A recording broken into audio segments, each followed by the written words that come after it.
On today's episode of the Locked On Florida Panthers podcast, we're going to talk about some of the comments of Andrew Brunette on some of the comeback attempts by the Panthers. We're also going to give an update on Aaron Ekblad's injury status, and then we're also going to talk some Frozen Four as the championship game is set on Saturday night. We're going to discuss that all and more on today's episode of the Locked On Florida Panthers podcast.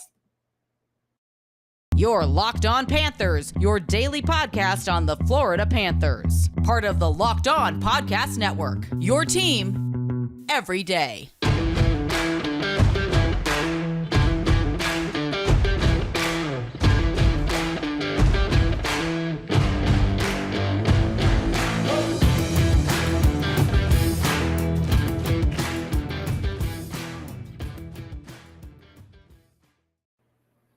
And welcome to this Friday, April 8th edition of the Locked On Florida Panthers podcast, part of the Locked On Podcast Network, where it's your team every day. Thank you for making the Locked On Florida Panthers podcast your first listen of the day. I'm Armando Velez from PantherParkway.com. You can follow me on Twitter at MondoMan12. Follow the show account on Twitter at LO_FLA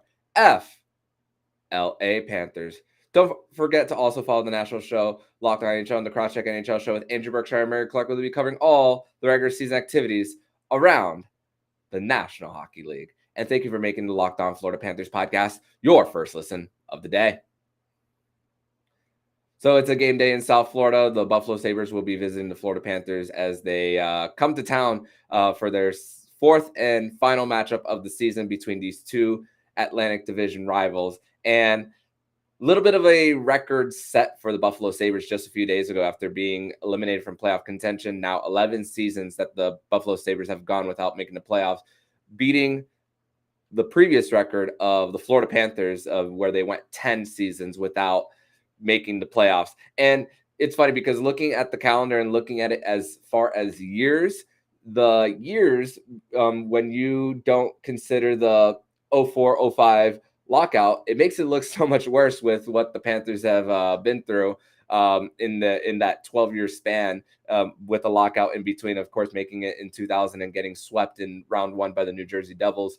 And, of course, all the ownership change as well. And at that time, a recent move north of Miami-Dade County as well. So new record. And the Florida Panthers can, as far as a franchise, they can exhale a little bit the fact that they don't have that record. But of course, a lot of the players of those teams aren't even around anymore, and even part of the franchise, different ownership group. So a little bit of news and updates based on that. So, but Buffalo, I mean, even with them not making the playoffs in the last 11 years, there's some promising prospects, especially goalie depth. And we talk about former Florida Panther goalie Devin Levi, who was traded for Sam Reinhart, Ukko-Pekka Luukkonen, who's been up and down Rochester, and Eric Portillo, who's the goalie for the University of Michigan. We're going to get more into the Frozen Four in the third and final segment of the show. But yeah, the Florida Panthers, I want to talk a little bit more about Andrew Brunette and what he had to say on Thursday after practice about how exciting it is for us as fans to watch these kind of comebacks. And even before listening to Andrew Brunette and what he had to say, is saying that this makes coaches sleepless. He's had text messages saying about how, wow, incredible comeback, congratulations. But this for coaches is such a it's hard being behind the bench and seeing some of the defensive lapses that happen sometimes. And I also decided to look back at some of the 3-goal comebacks that the Florida Panthers have had this season. There's been 5 of them total in the season. And all of them, what they have in common is that they were starts by Sergei Bobrovsky in every single one of them. And the most recent time, not the most recent, the one before the Devils game just last Saturday, I was thinking to myself, it's been a long time since a goalie has been pulled for the Florida Panthers in a game due to performance instead of injury. I mean, we've seen it in Washington with a concussion spotter for Sergei Bobrovsky. But just a week later, when the first go round that the Buffalo Sabres came to town, that was the first time that Sergei Bobrovsky was pulled due to performance, and that was the second time that week that the Florida Panthers had that 3-goal comeback. And some of them, of course, like we said the other day, some of them are on Bob, and some of them are on the defense about how they protect their goalie. And it just seems that when Spencer Knight does come in, the team wants to protect a 20-year-old more. So of course they perform a little better. And some of the numbers that the Florida Panthers have had in the month of March, I'm going to go a little bit over some of the numbers that they had and where they ranked in the league. Some of them are a little bit concerning through 3 games, but of course, through 3 games in April and 8 days in the month where we're at right now, some of the numbers can be a little skewed. So a little bit of context there. Month of March, goals for, which are third, goals against second, 5th best power play, 4th best PK, shots for first at 38.9, shots against at 28.4. So far through the first 3 games and first 8 days, 6.33 goals for, which is a lot, of course. 2 7-6 wins will do that for you. Goals against 5. Again, numbers are skewed during a small sample size. Power play percentage is slightly better, but their PK percentages right now is the worst so far through the month of April. So going 6 of 11, and of course. One thing I said prior to the game against the Maple Leafs is stay out of the damn box. Stay out of the damn box, especially against the best power play unit in the NHL. And I was just watching a little bit of Maple Leafs Stars last night, and I saw Toronto score yet another power play goal. Austin Matthews now has the Maple Leaf record of most goals in a season.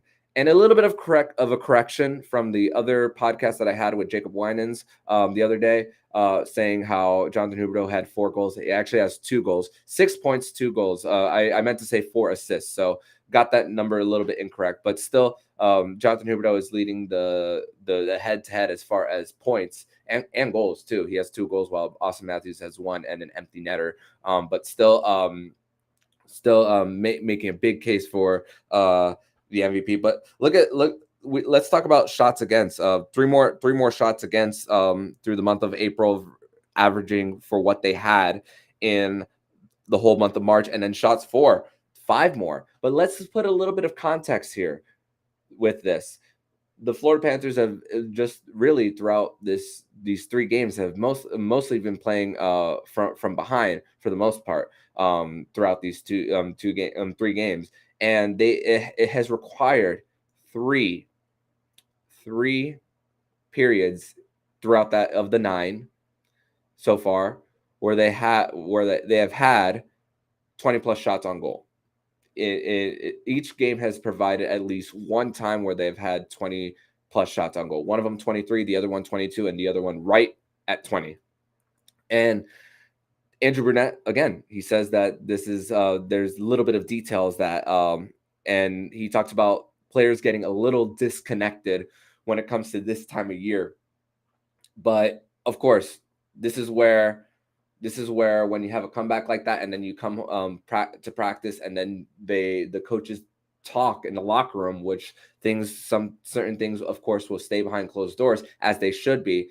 That's where you really start to learn and make the adjustments really needed in order for some of these things to happen again. Because if this happens in the playoffs, then alarms really are going to go off for myself and of course for all of you. There's as there should be some alarms, even if they do come back and win again. And the 5 comebacks and NHL record, sure, the Florida Panthers might be down in some games and you can never count them out, but if this is a Stanley Cup final setting, good luck trying to catch up to some of the other teams, some of the more elite teams in the NHL when the Florida Panthers are trying to make a comeback. And of course, starting games out and the focus that the Panthers have right out of the gate. And it's not to say that they're not focused in general. It's just really the few minute spans that they give up some of these goals. Some of them are just reaching out with a stick instead of using their body, and then players get beat, and then that exposes your goalie. And sometimes that happens right in the middle of the ice, and that's really what Andrew Brunette and company are hoping to happen. So that is what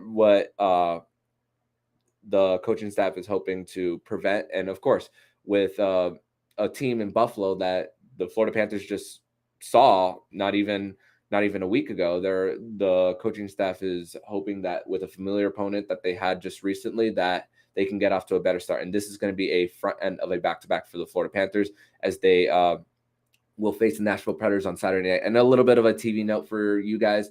A reminder that Saturday's game against Nashville will be a Bally Sports Sun broadcast, not Bally Sports Florida, due to the Marlins season being back. And if you're on YouTube and you see me, I am wearing Marlins gear. I'm wearing my jersey and a hat celebrating opening day. And with the Masters coming up and the playoff push for the NBA and NHL, this is the best time of year. And the Frozen Four as well. March Madness is over, so it's a pretty good time to be a sports fan. April and October are the two of the best sports months, in my opinion. I really don't see a big debate on which month is a better sports month than those two. But in the next segment, we're going to talk about an injury update to the Florida Panthers and talk more about their special teams units as they face off against the Buffalo Sabres tonight at FLA Live Arena. But first, we're going to tell you all about Built Bar. And this is the time of year where I've pretty much given up on all my New Year's resolution. But not this year. I'm sticking my resolution to eat right thanks to Built Bar. It almost feels like it's not really resolutions because I actually enjoy eating them. Have you tried the Puffs? If you haven't, then you're missing out on Built Bar's best tasting bars. Puffs are the first ever protein-infused marshmallow. They're fluffy, marshmallowy. They're not just a protein bar. They're a treat and covered in 100% real chocolate. Puffs are a fan favorite with some incredible flavors. Yummy, cinnamony, churro, coconut marshmallow, banana green pie. So good. All Built Bars are covered in 100% real chocolate. Puffs included. Yes, 100% real chocolate. At Built Bar, they're all about taste. They make it delicious first, then figure out how to make it healthy. I don't know how, but they pull it off every time. Go to Built.com and use promo code LOCK15 and get 15% off your order. Use promo code LOCK15 for 15% off at Built.com. Second segment here on the Locked On Florida Panthers podcast on this Friday, April 8th edition of the show. And I didn't say this at the top of the show, but no Fairbanks Friday today, as you notice. If you only hear me talking, our schedules for recording did not align this week, but no worries. Nick will be back next Friday to discuss all things Florida Panthers when he comes on. So wish the best for Nick this week as well. We've still been in contact as well, so can't wait to have him on next week. But Andrew Brunette did provide an update on Aaron Ekblad's injury status, that he has started skating. We are at April 8th. The injury that happened for Aaron Ekblad happened just a few weeks that Anaheim game. I'm looking up the date because I don't have that memorized on the top of my head. March 18th was when Aaron Ekblad suffered that injury against Anaheim. Of course, the opposite leg that happened from the previous time when he fractured his leg in Dallas. Looks like, of course, they're not going to disclose some of the injuries, but if it is something like a high ankle sprain, that's something that players really do need to be careful with, because sometimes we doctors and of course players, they can have the confidence in trying to skate and get back, but sometimes you got to be careful with those type of injuries. But power play, let's talk a little bit about it. We've seen some shorthanded opportunities going the other way, some of the puck going out of the zone and creating an opportunity going the other way. I mean, we saw that with Toronto. And of course, Toronto is very similar to Florida as far as their speed. And if they get into a playoff series together with Toronto and Florida, the Florida Panthers are really going to need someone like Aaron Ekblad back, of course. But in the meantime, before we get to the meantime, we saw a little bit of a switch back to the 5F unit, which it's tough. It's tough for the position that Andrew Brunette is in, trying to figure out which one is going to work as a placeholder in the meantime. However, one thing that I hope that Andrew Brunette does consider in the next few weeks in these last 12 games as far as a placeholder. I mean, we know what Mackenzie Weegar is. He's not really an offensive type of defenseman. He's the type of person, especially at even strength, who's really going to help with the takeaways. Yes, we're going to see him turn the puck over here and there, but what he does on the defensive part of the ice with creating takeaways is really what Mackenzie Weegar's strength is. But I kind of want to see a little bit, maybe give Brandon Montour a little bit of a chance on that top power play unit in the meantime. Especially again, like I said last week, the five forwards who are not used to guarding the blue line, and of course, when a defenseman draws towards the net, you're going to ask for a forward to come back so that the players can keep the puck into the zone. But when you're working the puck around, trying to have the defense, the opposition scramble, again, other players are going to be kind of out of position. So I think that I think that Andrew Brunette should give Brandon Montour maybe a little bit of power play time on that top unit, just to kind of experiment. And this is a good time to experiment for the Panthers. You could see what works and what doesn't work. And so far, the units haven't been perfect when it comes to the power play. I mean, right now through 3 games in April, of course, they're 1/3 in power play percentage. So but the goal scoring part is great as far as that. But as far as going the other way while on the man advantage is a little bit of the concern for the Panthers, giving up some shorties back there. And of course, they're still trying to. It's not more like. And of course, again, numbers are skewed. You're going against the best power play unit in Toronto and giving them 7 opportunities. That's going to hurt your numbers regardless. And it's funny because the broadcast the other day, Randy Moeller and Steve Goldstein talked about how the Toronto Maple Leafs, the Florida Panthers have more power play goals than the Toronto Maple Leafs, but the Toronto Maple Leafs don't have as many power play opportunities as well. So what that tells me is that of course, the obvious, that the Toronto Maple Leafs make the most out of their limited opportunities. So the fact that they got 7 power play chances and they got 3 of them, this doesn't come as a surprise when you actually really look at the season trends that a team like Toronto has had this season. But of course, those are things that the Florida Panthers are hoping to clean up. In the meantime, of course, there's one more matchup against Toronto in a few weeks, but that again, the Florida Panthers once Aaron Ekblad comes back, he's gonna be inserted back on that top unit, and chances are, I'm gonna anticipate maybe a Sherratt Ekblad top pairing, and so that Weegar can be on his the side that he's used to being on the right hand side, and everything can balance out more with Gudas going down to the third and Montour going to the left side of the defense.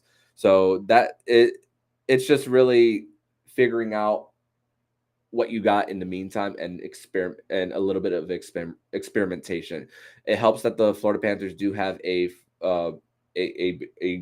pretty good lead in the Atlantic and a pretty decent lead in the conference, even though Carolina has clinched a playoff spot as with their win against Buffalo Sabres last night. I believe Buffalo is on the second end of a back-to-back when they come to town. So the Carolina Hurricanes clinch their spot, and the Florida Panthers, they say that they don't really look at standings, which I believe them. I do believe that the Florida Panthers and their players don't look at standings. They know how many points they're separated by, but they don't really see like the exact numbers of how many points each team has and what the exact number of wins too. But if they were to, in my honest opinion, if they were to do that, I believe it would be a distraction for the players. Looking at that is more of a us fans / podcasters type of deal, while for players, they want to focus on just playing well and being on the ice and just performing to the best of their ability, because of course, wins and controlling your destiny, everything is going to take care of itself. And that is the beauty in what the Florida Panthers have done. And really, I've scoreboard watched here and there, but it doesn't. I haven't done it too much where it's like, okay, I have to depend on a team that's losing in order for the Florida Panthers to jump.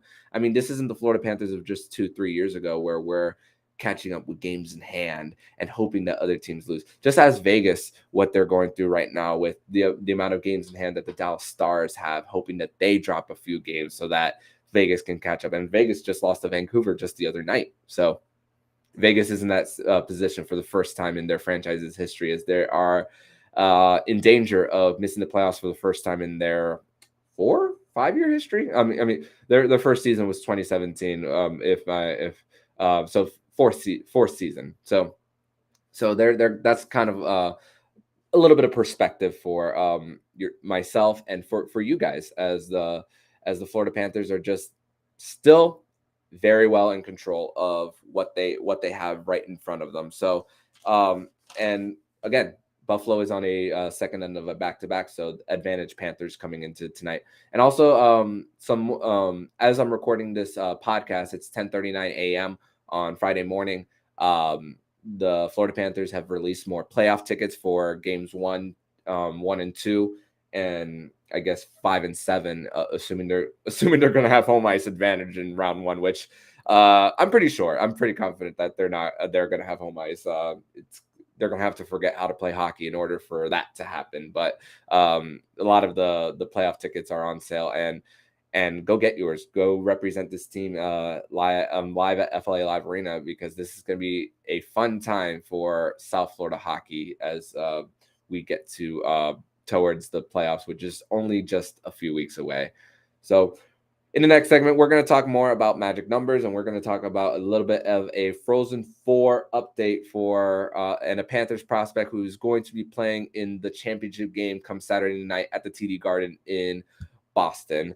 But first, we're going to tell you all about BetOnline. And BetOnline.net is your number one source for all your sports betting needs and sports info. Find all the latest sports development, including this week's Masters Championship, odds, podcasts, and reviews from all different leagues this season. BetOnline is your continued source for all your sporting wagering information, including live betting, esports, and scores. Head to the website today or use your mobile device to learn more about the trends and action. BetOnline, where the game starts. Third and final segment here on the Locked On Florida Panthers podcast. Armando Velez solo here on this Friday, April 8th edition of the show. And no magic number updates, unfortunately, because the Carolina Hurricanes and the Toronto Maple Leafs both won. So the magic numbers for the Florida Panthers to clinch the division is still at 17 as of this recording. And for the conference, it's still at 19 because, again, they have to surpass both Toronto and Carolina's maximum amount of points due to regulation wins, due to the Florida Panthers having less regulation wins than both of those teams. But a little bit of a Frozen 4 update is that defenseman and fourth-round pick out of the 2020 draft, Michael Benning, and the University of Denver will be advancing to the championship game after defeating the University of Michigan yesterday by a final score of 3-2 in overtime. And Mackie Samoskevich playing on the bottom six, the right wing of the University of Michigan, and didn't get a point on the score sheet. But University of Michigan, they took a little bit of time to get their first shot on goal through. It took a little bit of like about 10 minutes to get their first shot on goal. This was on paper supposed to be probably the best team in NCAA hockey history, and they were hoping that the University of Michigan would be breaking their drought of not winning a championship. But a lot of players are expected to sign their ELCs, which means that Mackie Samoskevich is likely to have a top 6 role for the University of Michigan next year. Didn't get to catch the whole game for the first game of the Frozen 4. Did watch the first period, and I watched overtime. Missed the second and third period, but even seeing that first period where the University of Michigan struggled to get a single shot on goal, I did see Mackie go through the defense of Denver, try to go backhand on in the first period, but the shot attempt was blocked, and I thought that was the first shot attempt for the University of Michigan. It's like, hey, a Panthers prospect getting the first shot on goal, but nope, it wasn't that. So like what I saw, the little bits that I saw from Mackie Samoskevich.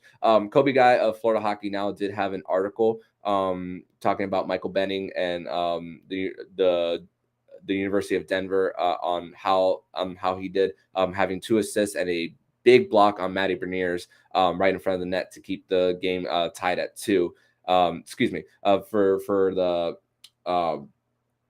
For them to keep their lead at that time, and then a few minutes later, that the game being tied, and then of course Denver scoring in overtime to advance to the championship game. So my defenseman Michael Benning will be going to the championship game on Saturday night against Minnesota State, who they won their Frozen Four matchup against the University of Minnesota.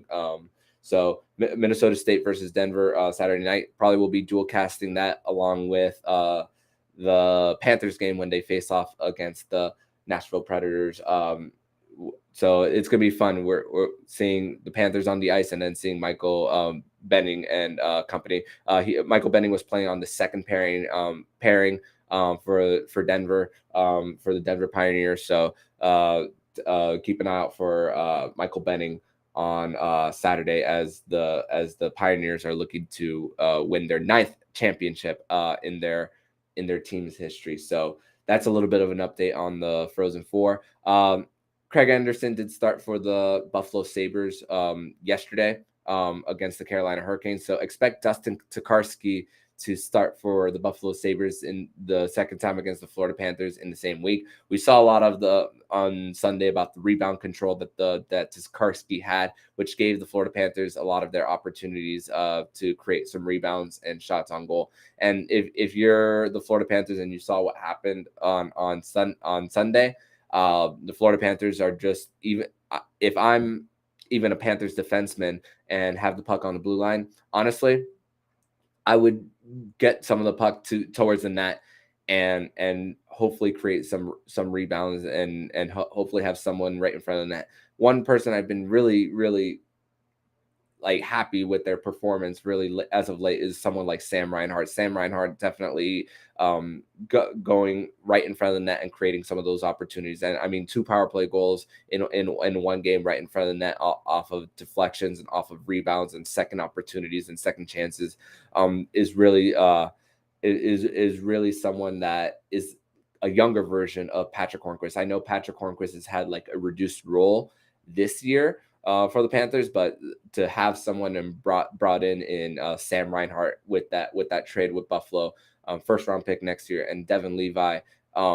Again, this looks like a trade once again that is something that's favoring both sides, because we talked about at the top, goalie depth for the Buffalo Sabres is even better than it was with Portillo, Ukko-Pekka Luukkonen, and Devin Levi as well. So a lot of encouraging signs for both sides in a trade like this. And Devin Levi didn't start for Team Canada in the Olympics, but he's been a top 10 player in the NCAA this year, being a top 10 candidate for the Hobey Baker. So just cheering on former Panthers prospect Devin Levi. And something I didn't mention on the show last week, former Panthers prospect Emil Hyman, who was traded in the Sam Bennett trade to Calgary, and then Calgary traded him to Montreal and part of the Tyler Toffoli trade. Just a few days ago, he has signed his ELC as well. So congrats to former Panthers prospect Emil Hyman as well for signing his ELC. So also, this is the time of year where we had to be on the lookout of some college free agents who could sign with the Panthers. I mean, just last year we talked about Matt Kierstead out of the University of North Dakota signing with the Florida Panthers. And now we're going to see a little bit more of that. So expect some of that activity to come in the next few days. And with the Panthers being as good as they are now, expect some of the players to just look at this destination. And again, I can't emphasize this enough that it's now more than just sunshine and lack of state income taxes that people want to come over here. It's even college free agents seeing that the success and the foundation that has been set by Bill Zito, Andrew Brunette, and company is why certain college free agents in general would like to come over to Sunrise, Florida. So going to be exciting to see who are going to be the guys who come to South Florida and who are going to be the other people who are going to sign with the Florida Panthers even this summer, even though the Florida Panthers will be in a little bit of a cap crunch this summer, but really something to look forward to as the Florida Panthers are looking to better off their foundation. And it's crazy with 12 games left that the Panthers are still setting records. And it's to the point now where so many records have been set that I have to even look back and say, okay, what was the record on this one? Okay, yes, this one, and just write it down and just keep a note of what honestly, I have to put a Post-it note like right in front of me on my wall and just say, okay, this is the record that they set on this day, because there's just so many that it could be a little bit hard to keep up, even for someone like me who talks about this team on the daily. And just more records are going to be set as this regular season comes to a close. So it's exciting.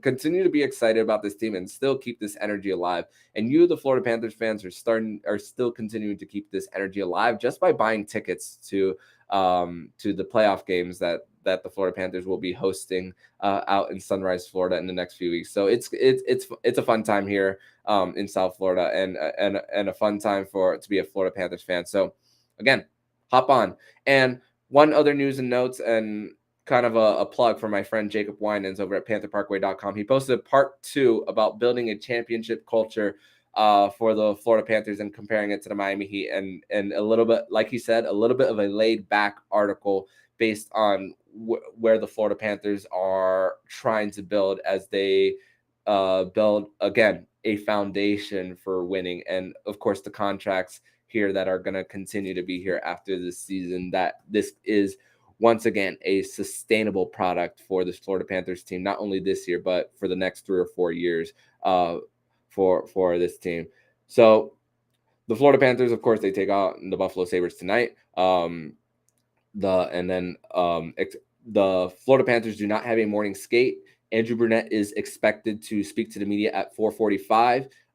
So if I had to guess, if I had a crystal ball on who I think is going to start in net for the Panthers, I'm going to say it's going to be Spencer Knight starting against the Buffalo Sabres on the front end of a back-to-back. And then Sergei Bobrovsky, I'm going to assume, will get the start against Nashville on Saturday night. Usually the younger guy going against the worst team points percentage wise in this situation. So I'm gonna guess that Spencer Knight is going to be the starter for the Florida Panthers. Follow along on my personal Twitter, Mondoman12, and the Locked On Florida Panthers Twitter page at @LO_FLA Panthers to see updates on who will be starting in net for the Florida Panthers and who will be inserted back into the lineup, because of course Noel Acciari is still out. Patrick Hornqvist was inserted back into the lineup surprisingly the other day. After the Florida Panthers, it looked like he wasn't going to play on Tuesday, but still, check out those pages for more news and updates as we head towards puck drop tonight at 7 p.m. But in the meantime, if you like what you're hearing, please subscribe to the podcast. You'll be notified every single time the Locked On Florida Panthers podcast jumps into your podcast feed. Don't forget to also subscribe to Locked On NHL and the Crosscheck NHL show with Andrew Berkshire and Mary Clark. Will be covering all the regular season activities around the National Hockey League. Thank you for making the Locked On Florida Panthers podcast your first listen of the day. And for your second listen of the day, don't forget to subscribe to and listen to today's episode of Locked On Fantasy Hockey. Host Stu Roden and Flip Livingstone help you become the expert of your fantasy team. Follow the Locked On Fantasy Hockey podcast on the Odyssey app or wherever you get podcasts. So I'm Armando Velez, signing off. And you've been listening to the Locked On Florida Panthers podcast, part of the Locked On Podcast Network, where it's your team every day.